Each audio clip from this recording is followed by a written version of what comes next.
If you guys want to say something, continue to ask questions. I'm going to be asking you lots of questions. Use the chat. That's huge.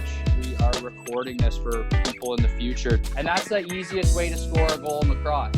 Theme this week is advanced defense. And that is my forte.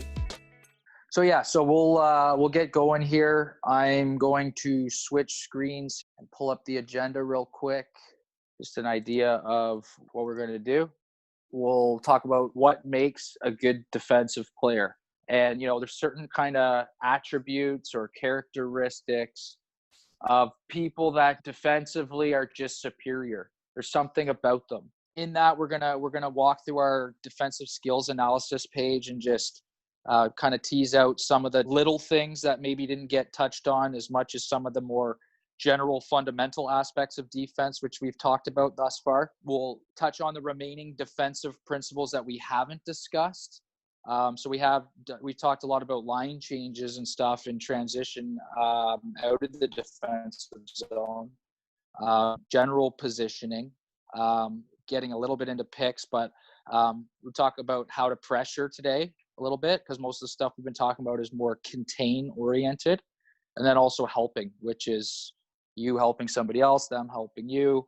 And in effect, it is an individual thing, you recognizing the help. So that's why I call it individual, but really it's a piece of team defense at the end of the day.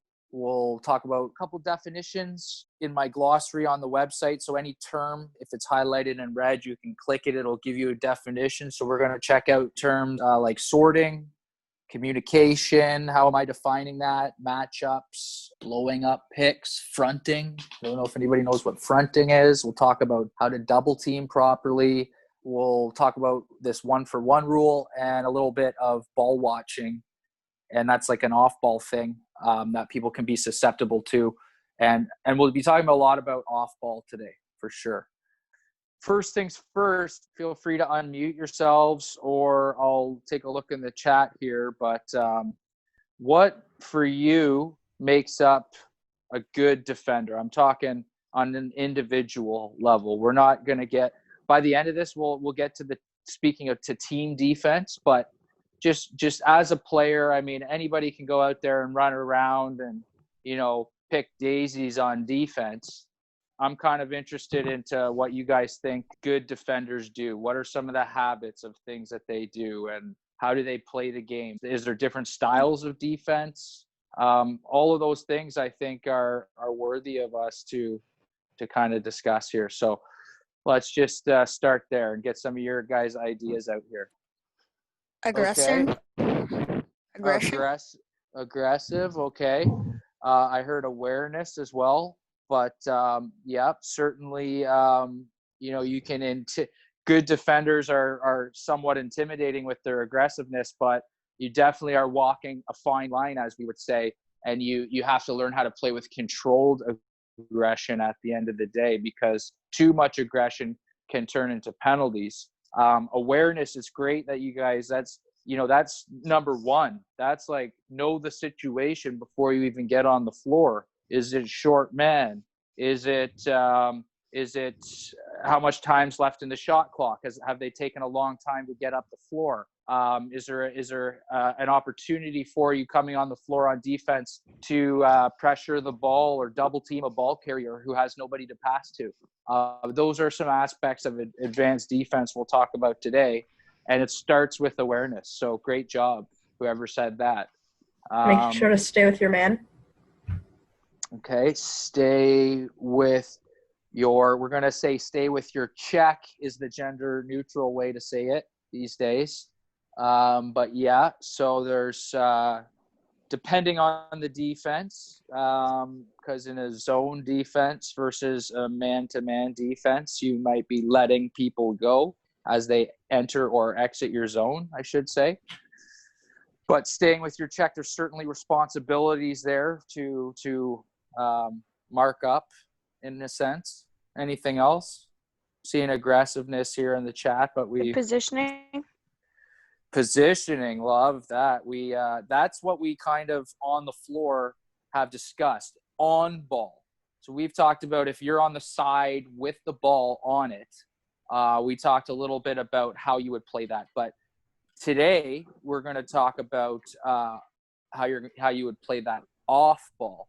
Can somebody tell me actually with the positioning, being that we've talked on ball, what's the positioning on ball? Who remembers when we're checking the ball carrier? The inside shoulder? Oh, yeah. Yeah, stay on their shoulder. Which shoulder, though? I just heard inside. Is it the inside or is it the outside? Inside. Okay. Inside, okay, meaning closer to the middle, I'm presuming? Yeah. Okay. Yeah. So, and then how about our hips? How about our feet? How are they positioned? Can you tell me the general direction? Against the board. Okay, position towards the boards. So I would call that east-west as well. And when you do that, what are you doing as a defender? Why is that good defense? Okay, we've done something by positioning ourselves that way. What is it that we're doing that makes that a good thing to do? They can't shoot if you're in front of them, like if they're like in front of you like this, they can just shoot over you. But when you're side to side, you can just hit their stick when they try to shoot. Right. So you're standing in that shooting lane, right? And ultimately, if I could sum it up there, Jack, and great point, is you're dictating as a defender.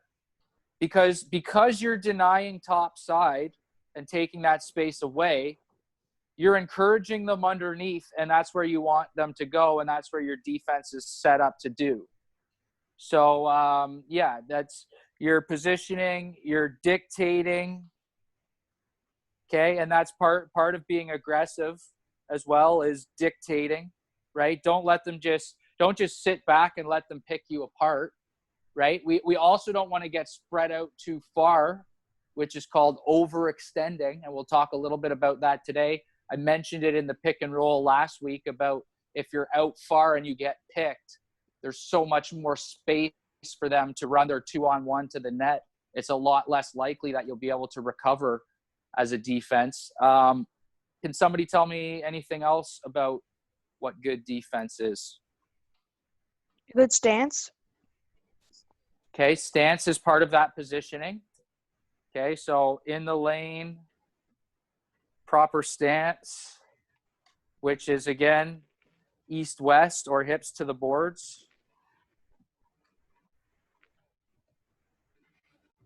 And to be specific, the side boards, not the end boards.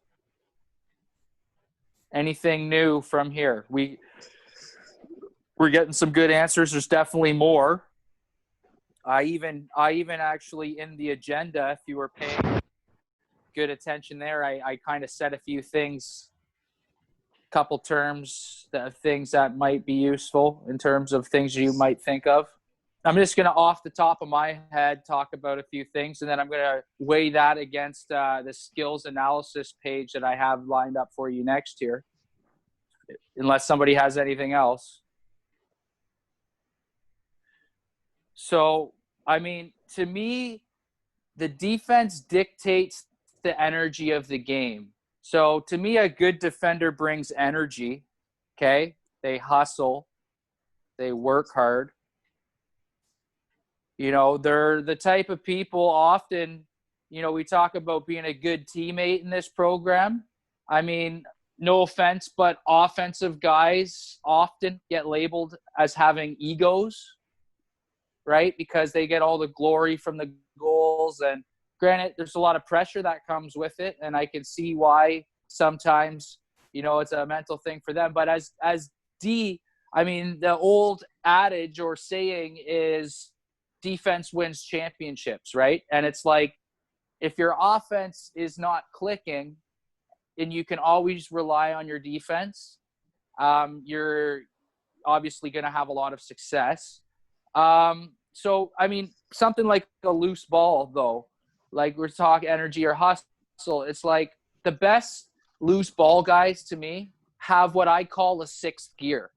And that means that they can just, if they put their mind to it, there's nobody on the floor if they have a 50-50 ball or even a 40-60 ball that they're behind a step on a guy, they're so determined that they're going to get that ball that they'll go in there against two guys and come out with the ball more often than not. And, it takes a special person to have that, but I call that a sixth gear. And it has a level of toughness to it, right? It's like you're not soft. Okay, I don't say that in like a derogatory or a mean way, but like you got to be willing to do things like block shots.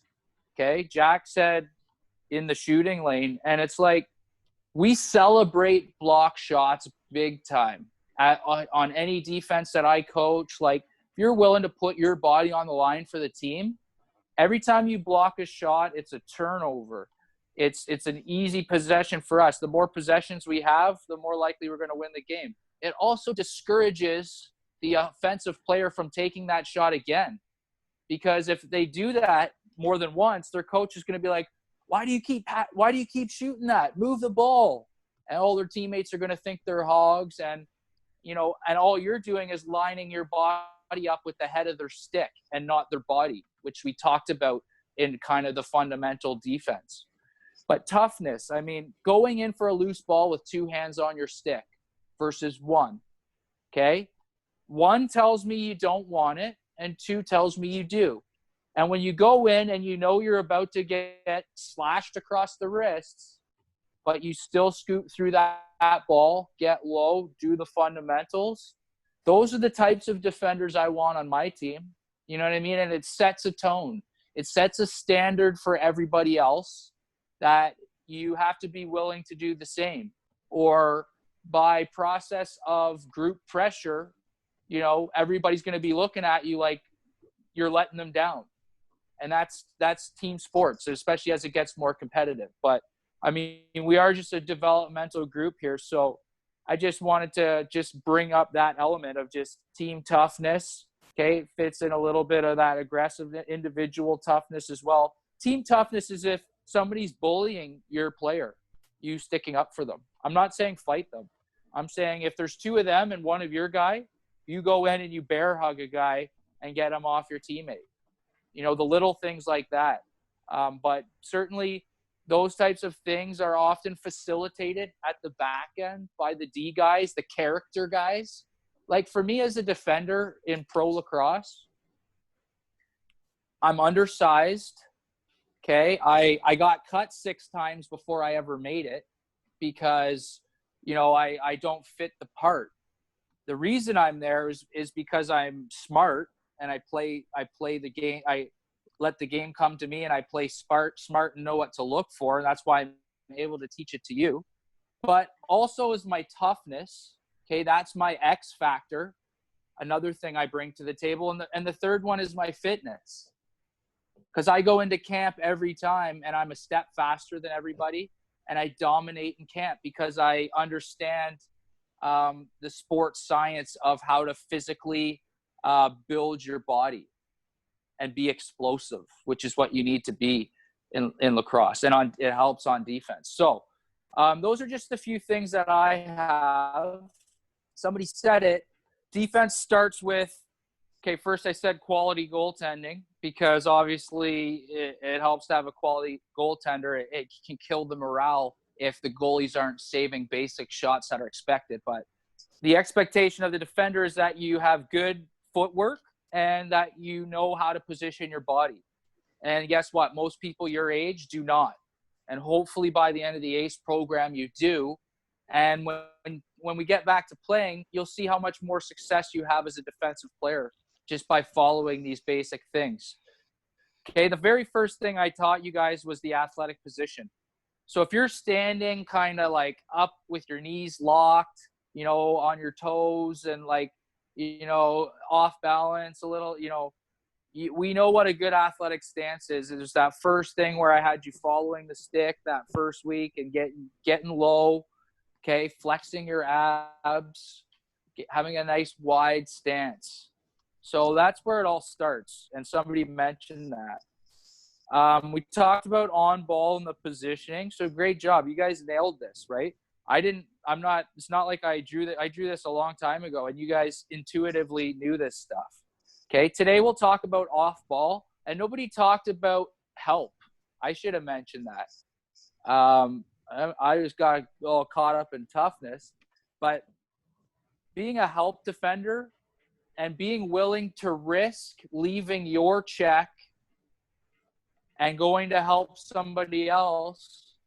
And sometimes when you do that, they end up passing to your man who you left, and it looks bad on you. And some people don't help for that reason, just so they can say, I had my man.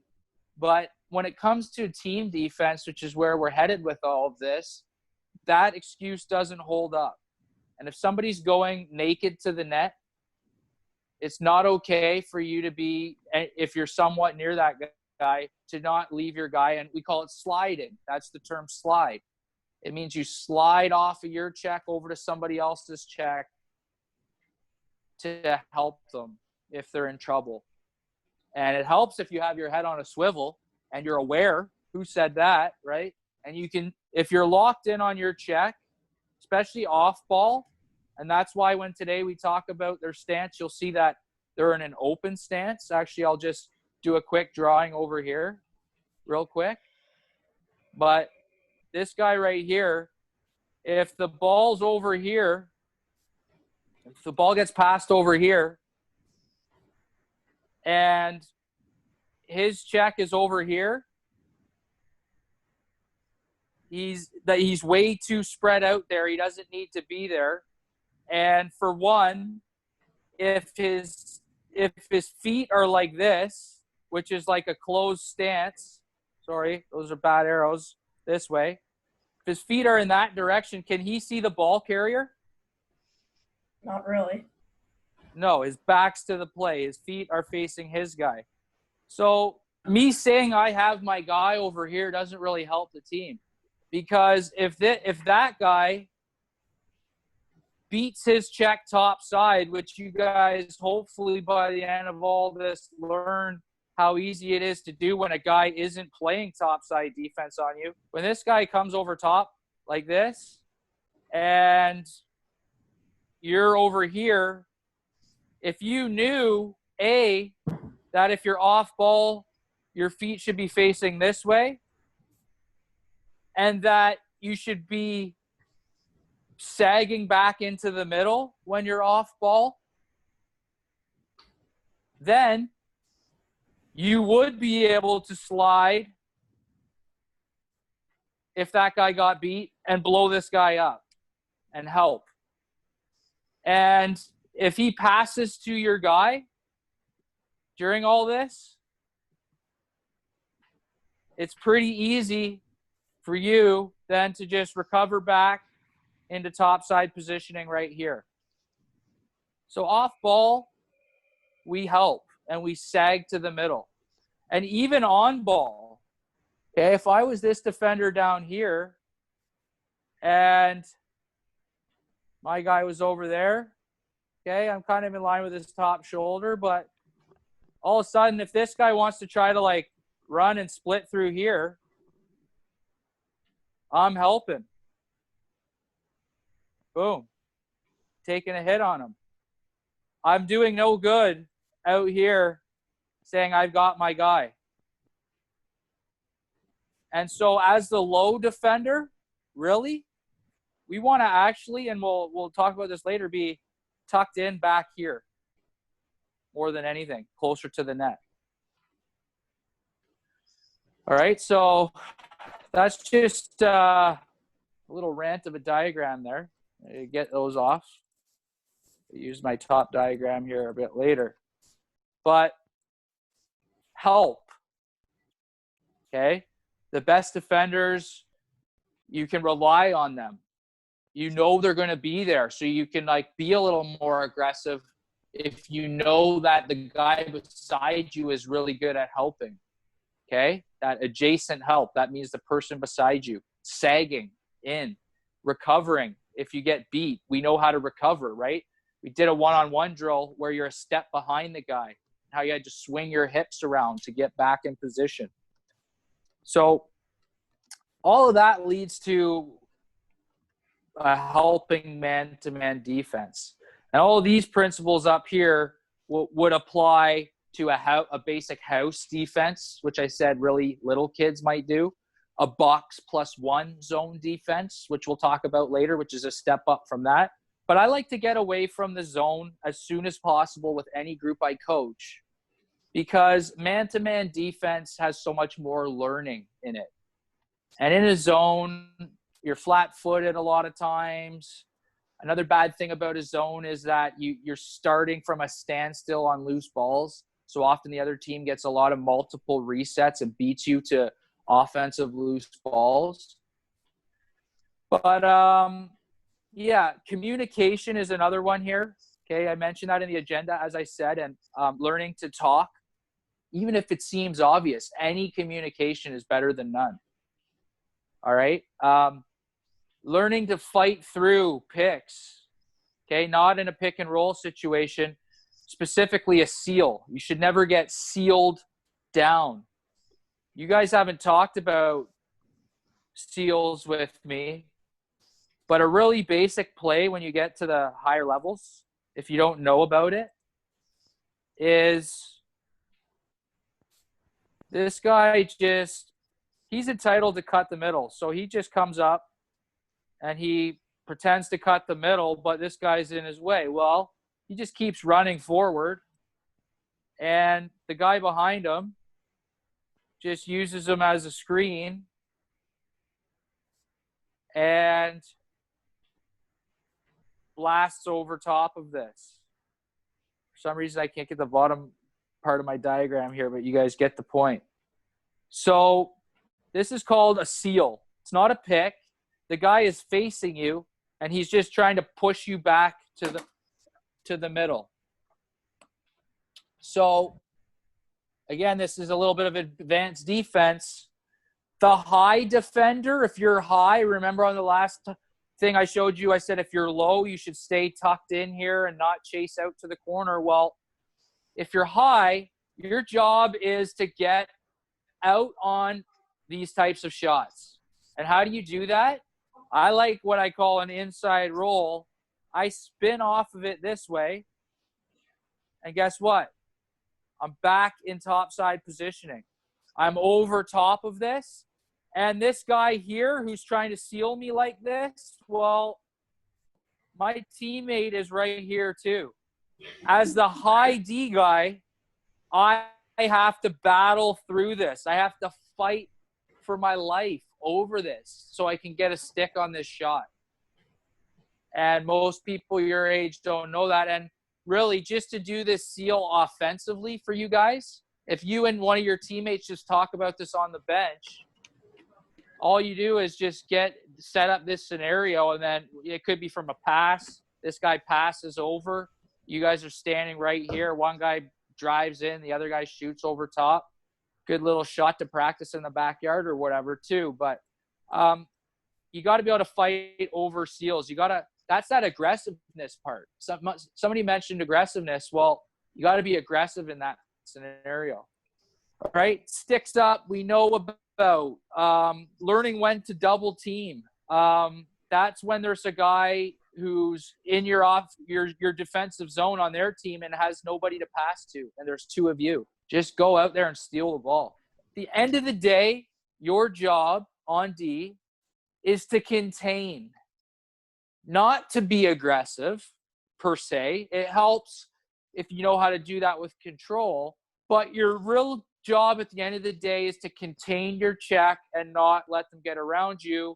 Most times that happens is when you're over aggressive and lunging and therefore out of balance, out of the athletic position, and susceptible. So the fact of the matter is the ref is going to give you the ball in probably about 15 to 20 seconds after the shot clock goes off. You don't have to go chase the guy out to the corner. They need to come to you at the end of the day. So you wait till they get on the cusp of the prime scoring area, and you guys know what the prime scoring area is. And that's when you start to contest their shots and do what I call closing the gap. And closing the gap means getting out and getting a stick on it, just like I showed you in the last diagram about fighting over the seal. Okay? Getting on gloves, blocking shots, being in the lane, forcing them to make mistakes, and having the 30-second shot clock go off on them. Those are things that defensive players know how to do. There's an art to it. Anyways, without getting too much into it, I mean, trust is a big thing too.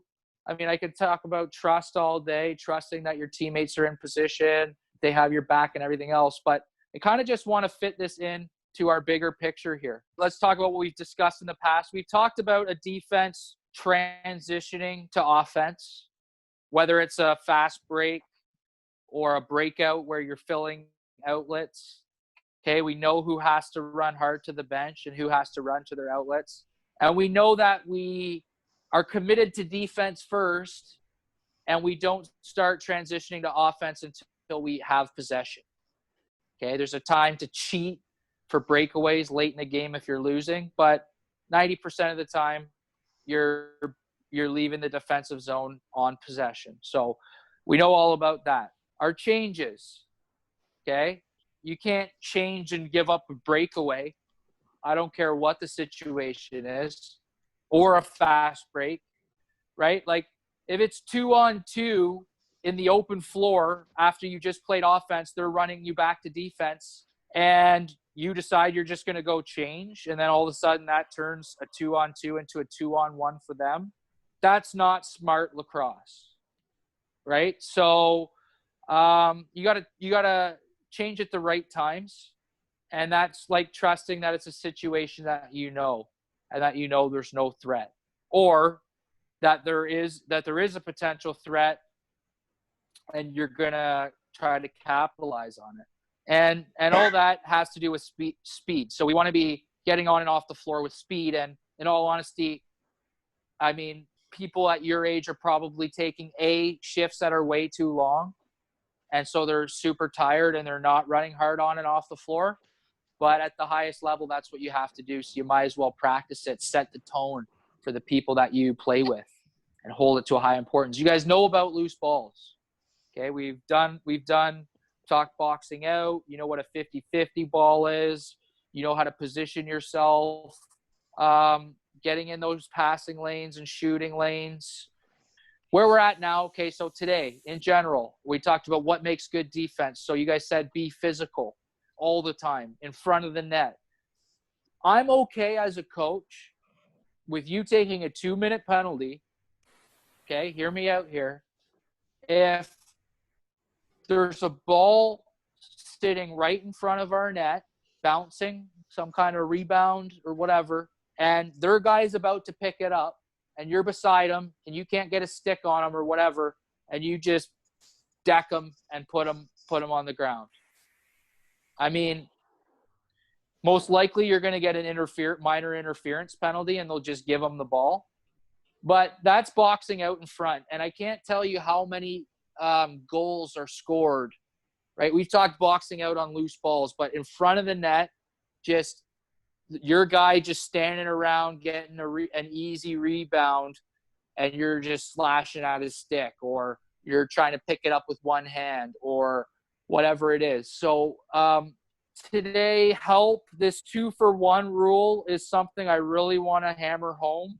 And in fact, I'm actually going to jump over to a question on it just to see if anybody knows what the 2-for-1 rule is. So the 2-for-1 rule refers to having numbers on a loose ball in the corner, i.e. we have 2, they have 1. 2 looks to your check for every 1 look to the ball. 2 looks to the ball for every 1 look to your check, or none of the above. What do we think there? Cue that up in the chat. Okay, C. I got a C. A. You got an A from someone. Okay, having numbers on a loose ball. I mean, logically, it would make sense to say, yeah, okay, 2-for-1. Yeah, you got 2 and they got 1. Well, obviously, you should get that loose ball if there's 2 of you and 1 of them. But no, 2 looks to your check for every one look to the ball. That's the actual answer. So when yeah. when I'm off ball, okay, picture this. I'm in an open stance first, so my feet are facing the net in the other end. So that way I can see the ball over here and I can see my check over here. And so if my check moves around, I have to look. And you know what? Sometimes you lose sight of the ball for a sec because you have to honestly know where your guy is. But then I can look back once I know where he is. But then and a good thing to do is sometimes just put your stick on the guy.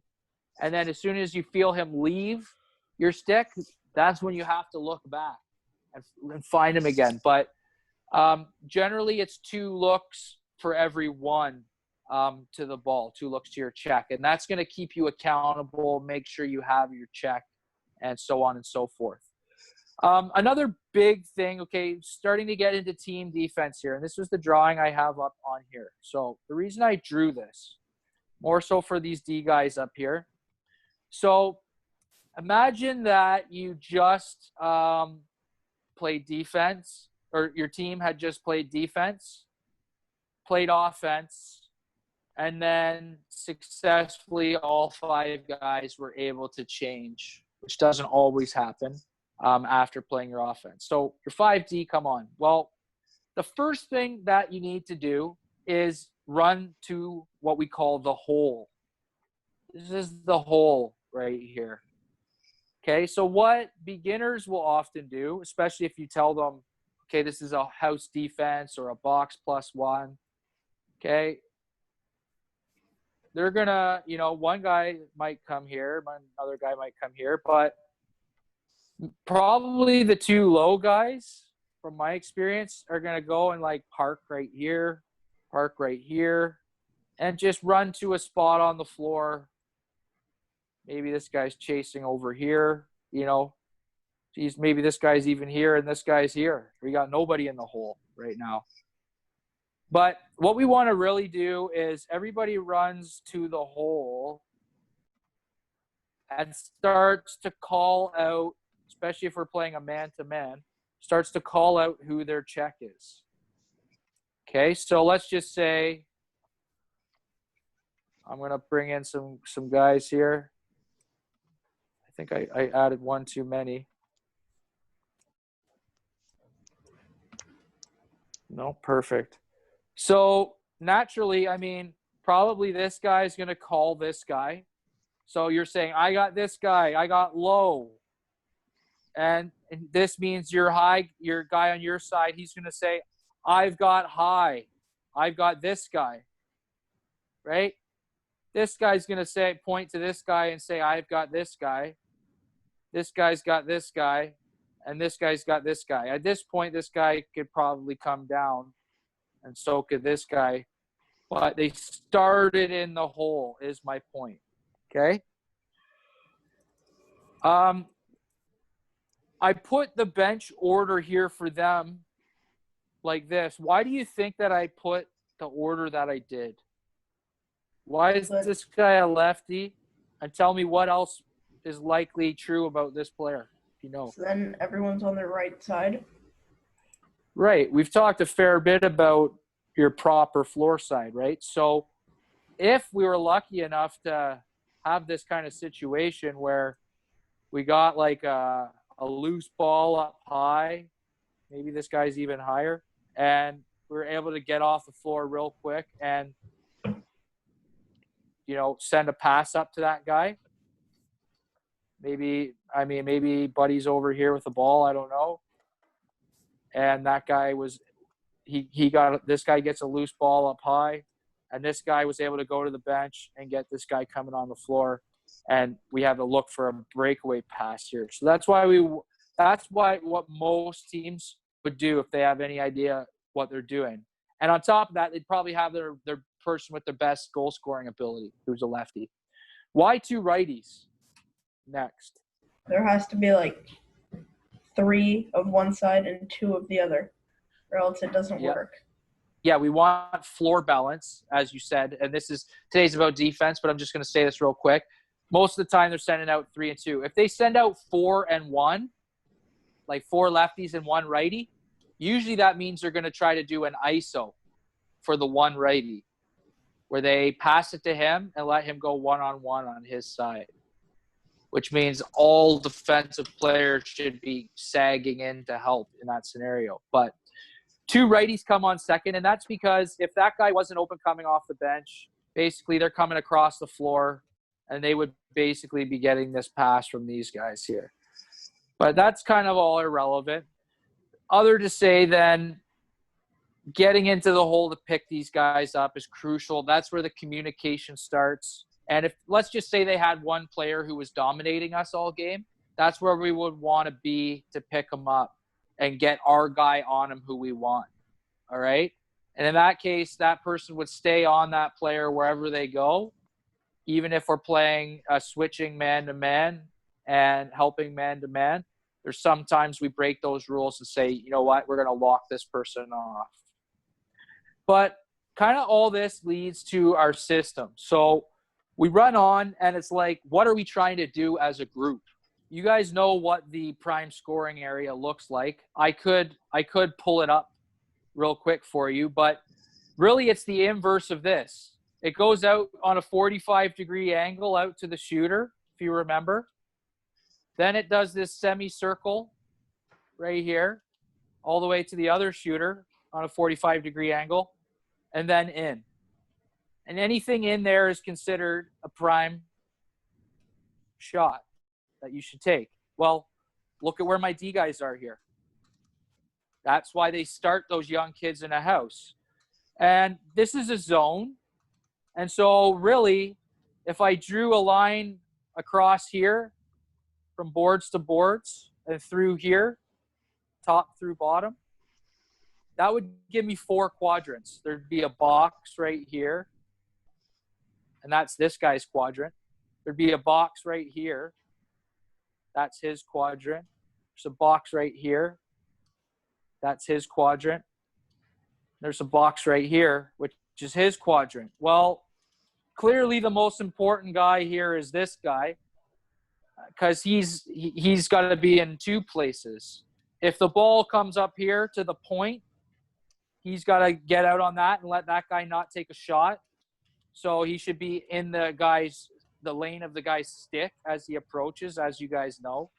But when he passes down to the side, he drops in. And when he passes it down here, he drops further, even into here. And these guys, all they're doing is, as soon as a guy, like say this guy right here, if he looks like he's about to shoot, this guy just closes the gap.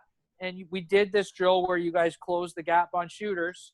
He just gets out and tries to get a stick on it.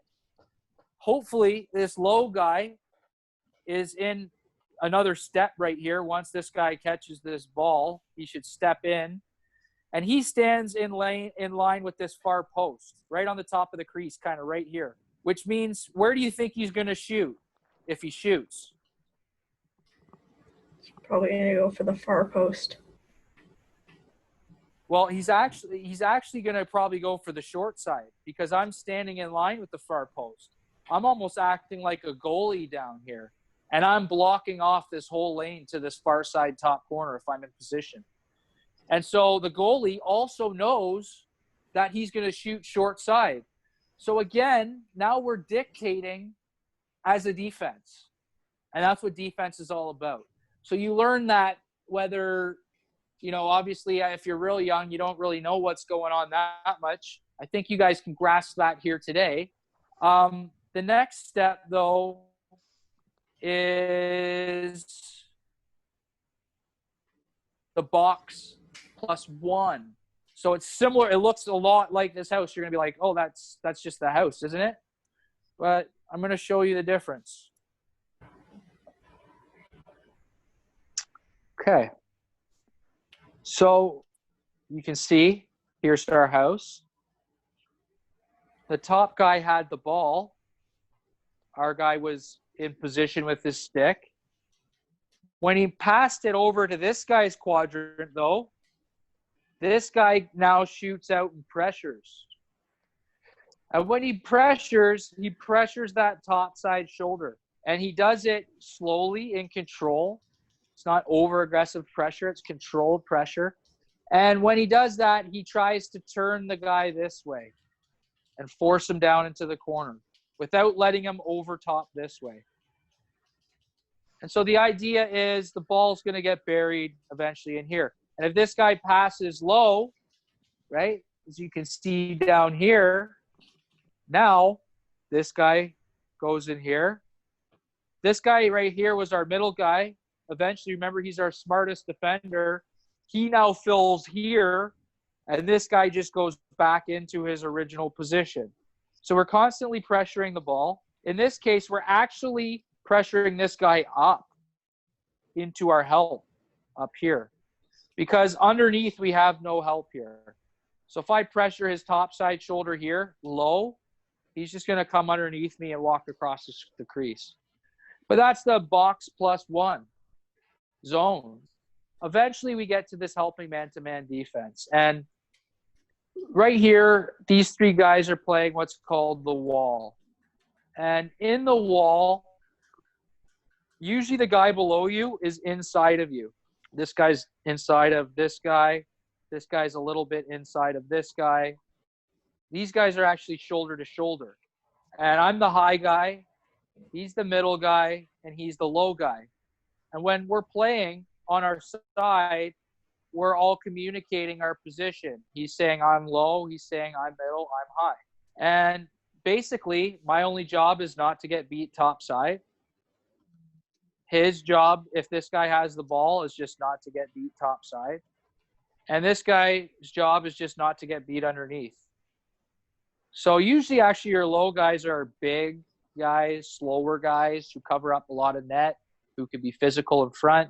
Your high guys are usually your speed guys, threats in transition for breakaways and stuff like that. So when we get right back to sorting again, even there, we want these guys, if possible, to get these lower positions, and we want to get our transition fast break threats up high. But fact is, we pass off here, we switch on everything. If this guy were to pick, okay, I'm low, he's high. If this guy comes to pick, we learned this last week, okay, he turns and clamps onto the picker, and I shoot out, and the ball carrier becomes mine.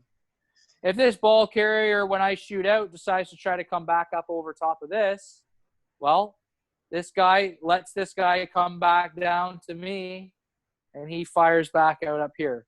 And I just take whoever's low, and he takes whoever's high. And we're firing out on shots on the cusp of the prime scoring area. But for the most part, we're staying tight. We're switching as much as possible.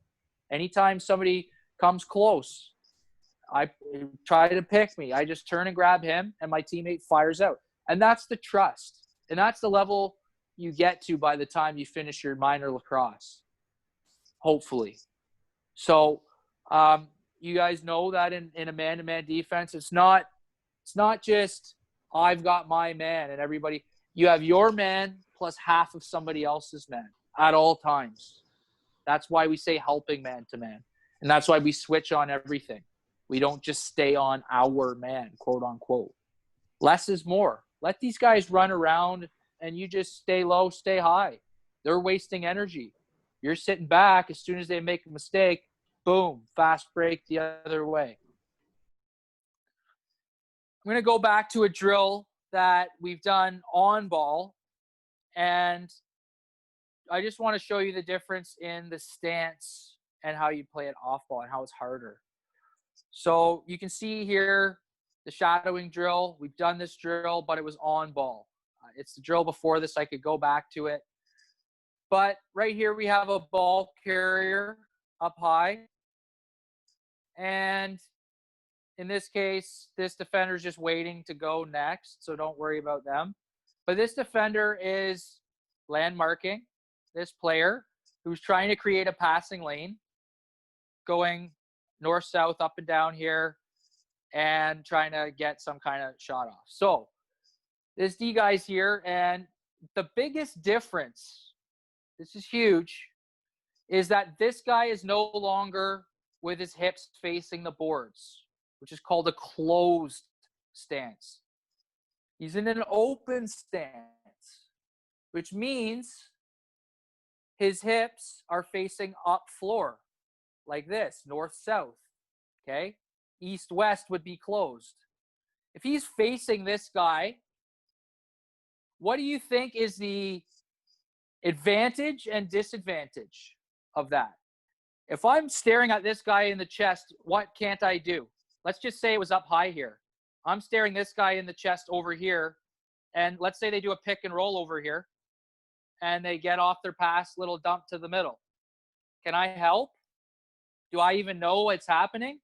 No. Yes, it's easier for me to cover him, and I could be all over him like glue. Man, he could be out in the corner here, and I could be on him. And I might think I'm doing my job. I'm covering my own ass. I'm not helping anybody else on my team.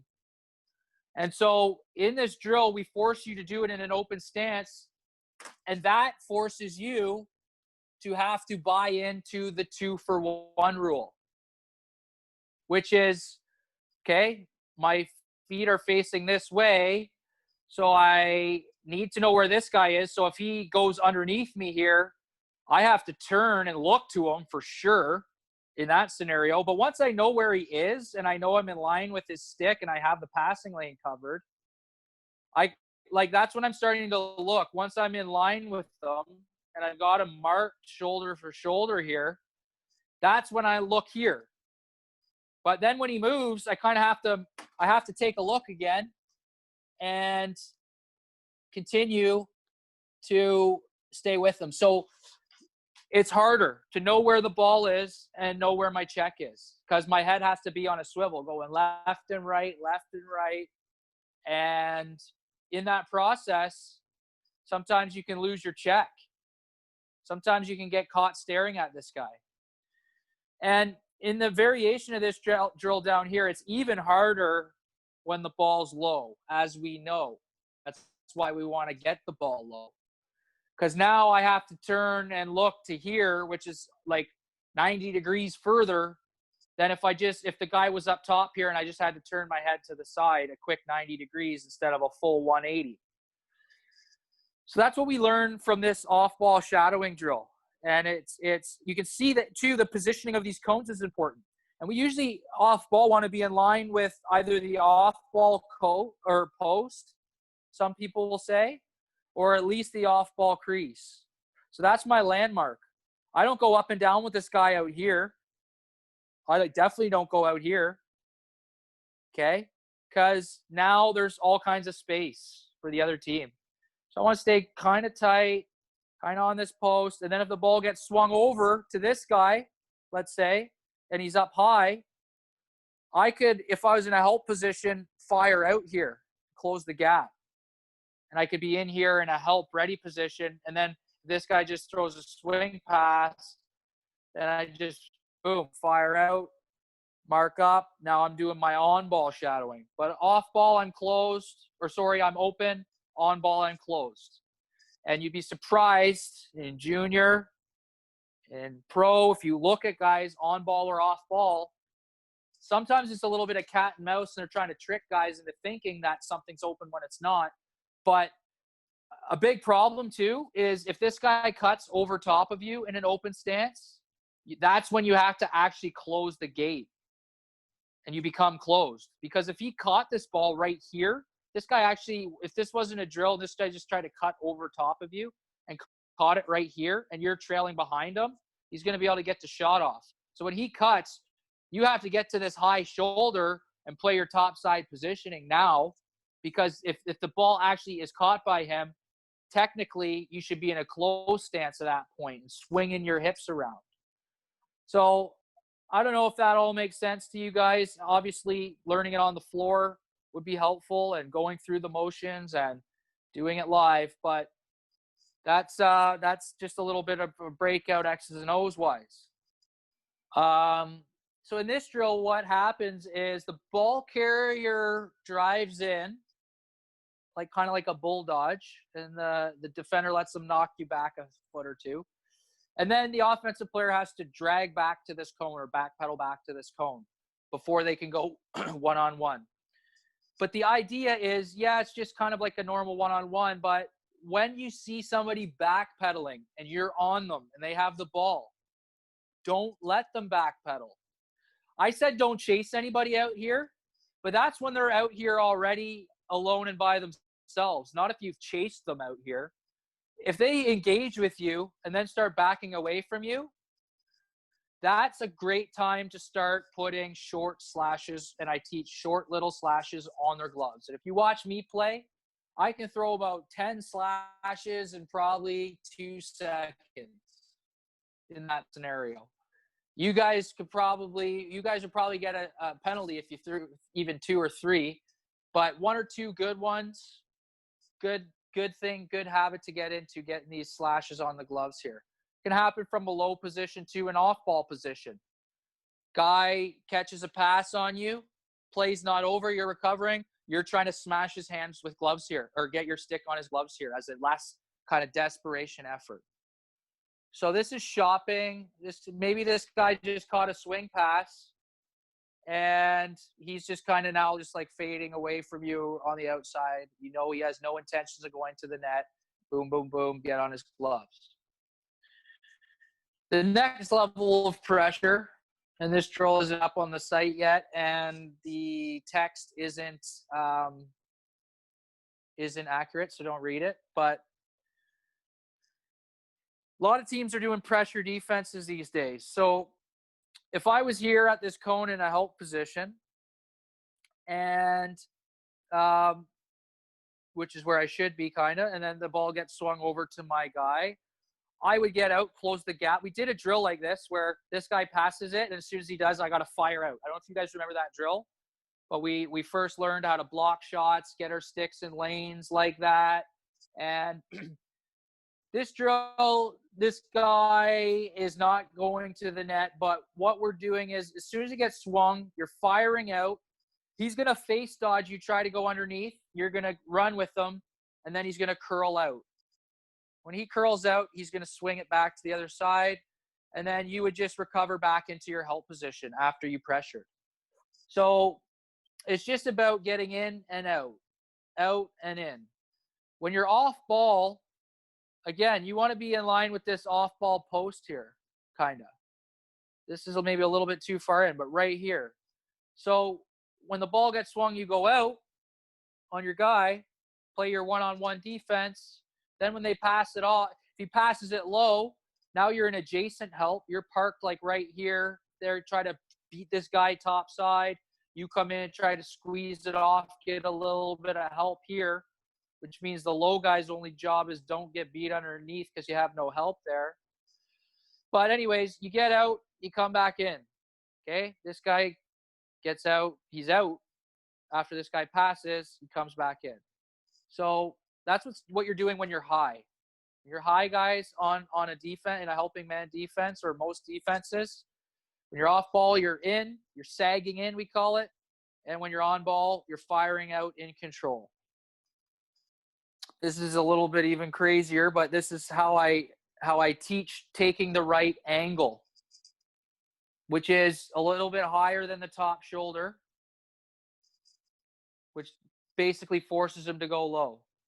So this drill, all you do is you take this angle, and I mark it with pylons, and then you ride this guy's shoulder the whole way, and he's going to take some crappy angled shot outside of 45. Or if he was smart in a game, he would just curl out. You would drop in, and somebody else would pressure out. We're going to do a pressure defense with Team New Brunswick. So I debated even showing this to you because it's higher level. But there is research that says showing hard things, even when people don't understand, over time, you'll pick this stuff up when we drill it later. So anyways, this is the concept. You take this little J hook a little higher. Sometimes if you go too high and you loop it up here, this guy's just going to cut straight underneath you to the net. So you don't want to go too flat, because if you run straight at him, he can just do a little juke left and may probably get you over top on a hard move over top. So you go high, so you take that high side away. You're playing top side D as you pressure now. So I wouldn't probably guys in your league, if they probably pressure out just randomly, whatever, because they want to go strip the ball. And they're probably doing it on a 45. They're probably like between the goalie and the player, and they're going out like this, which is just inviting the guy to take top side if he's got any smarts. So the real way to do it is I'm in line with your top shoulder to start. I've got position. Now I'm going to go out and pressure you, get out on you. You see us do that with the Thunderbirds. We're doing a little variation of this. But anyways, don't worry about this. This is some crazy pick and pop stuff that some teams will do to try to beat the pressure. So, but it's a contained pressure that I play with my team. What does that mean? This drill is all about once I have you turned down, not letting you get back over top side. With our Thunderbirds team, once we fire out, we take you and we pressure you down, but then we get off you right away and drop in. And then the next guy will come out and drop in. The way I like to do it is you pressure out, you turn them. So picture me, I'm the D guy. Remember, I have low support underneath me here. That's what's discouraging this guy from just running to the net right now. Okay, so picture another D guy is here, splitting. Okay, his man might be behind him here or up here a little bit, but he's helping me low. And so I've got you turned. Now I'm in a wall. I don't want you to get back over me. I want to keep you pinned down. And I'm not pressuring you per se, but I'm not letting you beat me left or right once I have you turned. And so I pin you, maybe right down into about the corner here. And that's where I would actually get off and get in once I have you pinned in the corner. You can get a lot of turnovers doing this. The helping man-to-man defense that we play, remember we were talking about our man-to-man D, and you guys were saying that you were taught to stay on your guy wherever he goes. And problem with that, if this red guy were to run up here and you go with him, and now this guy goes underneath, okay, and this guy's playing topside defense, this guy's just going to run straight to the net. So we actually stay low and stay high. So if this guy decides to go low, the ball carrier, if he runs low, this guy is actually going to pick him up. I'm going to come down a bit, but I'm just going to stay like right here. Leave him out there. And in that case, this guy maybe went and set a pick, or let's just say he just exchanged. But why would I, as this guy, come all the way down and this guy come all the way up and waste energy? We're running around trying to stay on everything when we can just say, you know what? Go ahead, run down here. This guy maybe even just like went like this and cleared out and came back up here. Who knows? But we just let this low guy take him and the high guy take him. Remember too, I was saying that if the ball was low, I just want to talk a little bit about adjacent help here. So if this guy was trying to go this guy one-on-one out of the corner here, you give adjacent help. Adjacent means you're the person beside where the ball is. So you're here. The problem when teams get really good is if you go to help, that guy is going to basically, even if he was right here, when you go to help, he's going to move here. And then this guy's going to kick it up to him. And it's going to be a shot.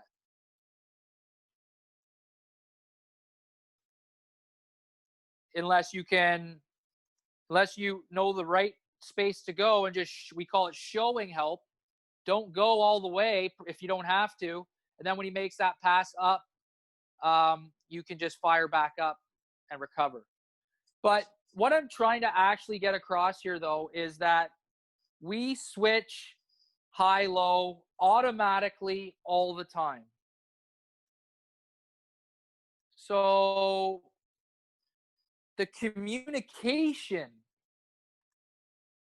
then becomes, and I say, you should be talking. Well, let's just say we came into the zone here. We picked up these 2 guys in the hole. There's 3 guys over here for now, let's call it. And now these guys are in this position. These guys are engaged here. I'm low. This is great position here on ball. I don't need to check this guy out here. He's got to come to me to get in the prime scoring area. So I leave him out there. And I'm saying, I got low, I got low. And he's saying, I got high, I got high. So when this guy comes down to pick for this guy, and if this guy knows what he's doing and sees it coming, he's going to obviously engage first, get a little bit closer, and then try to come over this.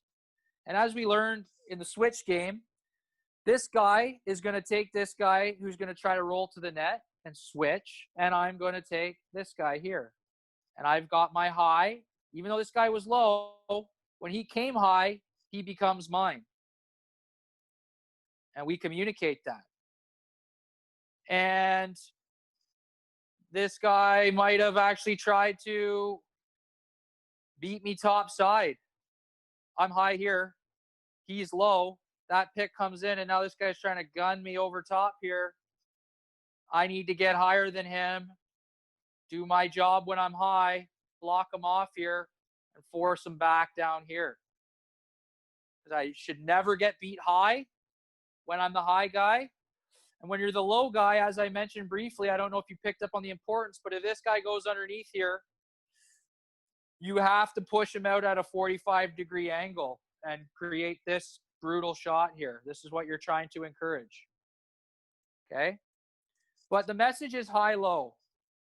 And gets even trickier when you add a third guy.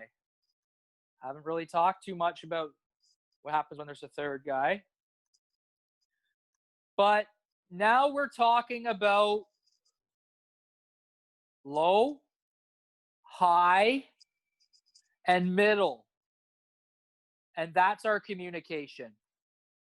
So the biggest, most important one is the middle guy, identifying who's got what. Because this guy goes and sets a little pick here, and this guy goes and sets a little pick here, and you're trying to stay, and this guy's cutting in like this, okay? And this guy tries to stay on this guy as he picks, and this guy is locked in on this guy, and he's trying to fight over this and stay with this down here, okay? And this guy is on this guy, and now guess what? This guy's just walking right through that, right to the middle. And the middle guy really needs, because the high guy and the middle guy especially, there's a lot of interchange. This guy goes here, okay? This high guy is going to want to stay high. This guy, maybe he's running it up. Stay high. You don't have to run with this guy. Switch with this middle guy right here. Middle guy is going to go out and get this guy. And you can take this guy and become the middle guy. And now this guy maybe has to come up, and the middle guy becomes the high guy. But if these two guys don't talk about it, whoops.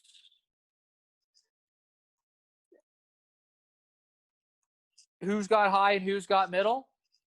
Guaranteed it's going to be a miscommunication breakdown, and that's what offenses thrive on. Sometimes these two as well will need to decide who's got high and who's got low. Okay, this guy might be on this guy, and this guy has to come in underneath and become low. So a lot of shuffling going on around there, a lot of things happening, but less is more on defense. Don't try to follow this guy wherever he goes. Don't try to follow this guy wherever he goes. We're theoretically playing in what's called a wall. And we stack each other up like this and say, try to break through us. And if you do, which is a physical battle, and you pound your way through, which is what it's going to take to set an inside-out pick on me here, good on you. And that's when we got to start adjusting. But if all these teams are just going to pass around the outside, which is what they'll do, if you're a physical team who's cross-checking these guys and being a pain in their ass when they get close, they're going to just stay perimeter. It's going to be a long night of outside shots for Noah, and he's going to have a nice low number there. And our team defense and our team is going to celebrate a defensive victory, which is what you want to be doing at the end of every game. All right? So Those are, and again, this is a wall. When we get back to our pressure, this is an east-west wall that I was talking about, where you have nobody helping you per se, except for your low guy here. But that's a wall. The last wall I was talking to you about was this way, north-south. Nobody beats you. Nobody beats you low. Nobody beats you high. If I was pressuring out and had you turned, which is what I want to achieve by pressuring out, is turning you, forcing you to this alley shot that's low percentage. Great. Now I just don't want to get beat this way or this way coming back.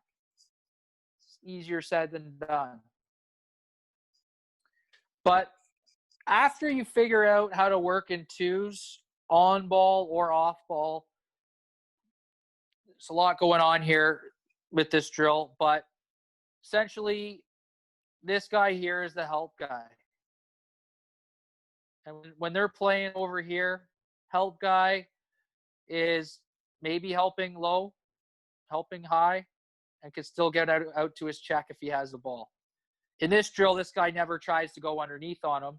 So this help guy just gets these steps in order, right? So that's it for tonight, guys. Thanks for tuning in. I hope you learned a little bit more about defense. Ran a little late here today, so I'm just going to forego. If you have any questions, just shoot them over to me. No homework again. I'm going to bring in some IQ questions as I did today in future offensive scenarios, as well as go over some more advanced concepts. So thanks for bearing with me. Thanks for tuning in. And we'll see you Wednesday. Thank you. Thank you, chat. Yeah. Take care, fellas.